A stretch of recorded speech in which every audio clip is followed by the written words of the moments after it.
करनाल जिला में धान की कटाई लगभग पूरी हो चुकी है और इसके साथ ही एक राहत भरी खबर यह है कि किसान भाइयों ने फसल अवशेष प्रबंधन के तरीकों को अपनाने में खास रुचि दिखाई है। इसका असर ये हुआ कि जिले में पराली जलाने की घटनाओं में करीब 95% की भारी कमी आई है। देखिए रिपोर्ट।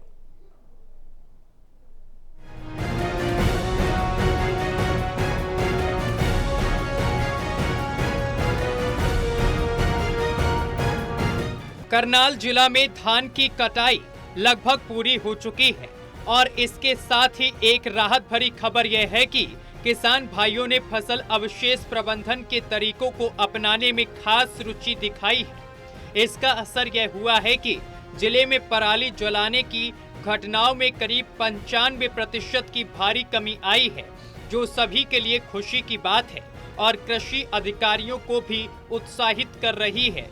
इस चुनौतीपूर्ण काम के लिए जिले भर के करीब 750 से अधिक अधिकारी और कर्मचारी रात दिन फील्ड में जुटे रहे।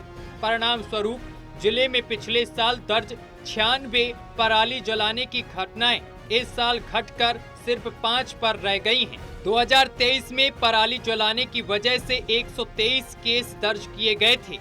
कृषि विभाग की सतर्कता और किसानों की जागरूकता के चलते अब किसान कृषि उपकरणों की मदद से पराली को खेत में ही मिला रहे हैं, जिससे भूमि की उपजाऊ शक्ति बढ़ रही है।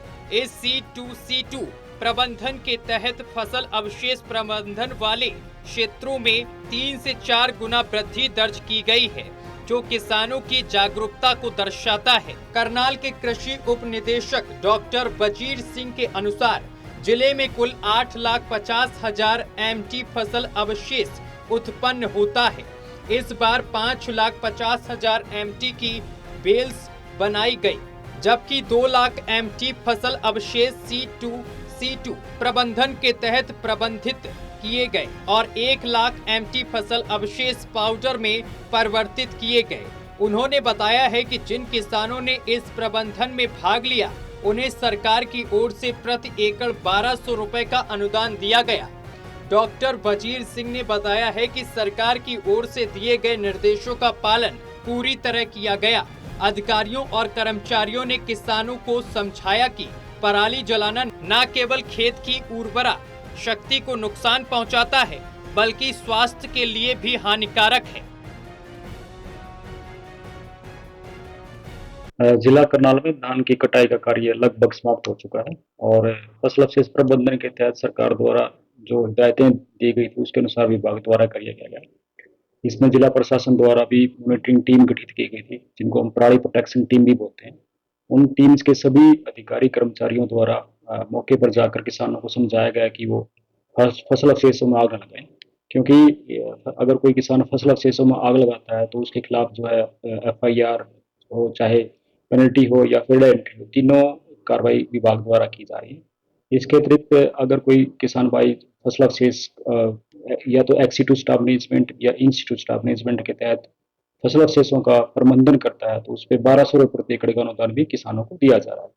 विभाग द्वारा इसी स्कीम के तहत 50% सब्सिडी भी कृषि यंत्रों पर दी जा रही है। इसके अलावा अभी तक जिला करनाल में केवल 5 एक्टिफायर लोकेशन प्राप्त हुई है, जो कि पिछले वर्ष 96 एक्टिफायर लोकेशन समय मिली थी। तो हम कह सकते हैं कि जिला करनाल में कुल मिलाकर करनाल जिले में फसल अवशेष प्रबंधन के प्रभावी प्रयासों और किसानों की जागरूकता ने न सिर्फ पराली जलाने की घटनाओं को कम किया है, बल्कि भूमि की उपजाऊ शक्ति और किसानों की आमदनी में भी सुधार किया है। कृषि विभाग के अधिकारी इस सकारात्मक बदलाव को और बढ़ावा देने के लिए लगातार काम कर रहे हैं। Kamaldeep, Karnal, total TV.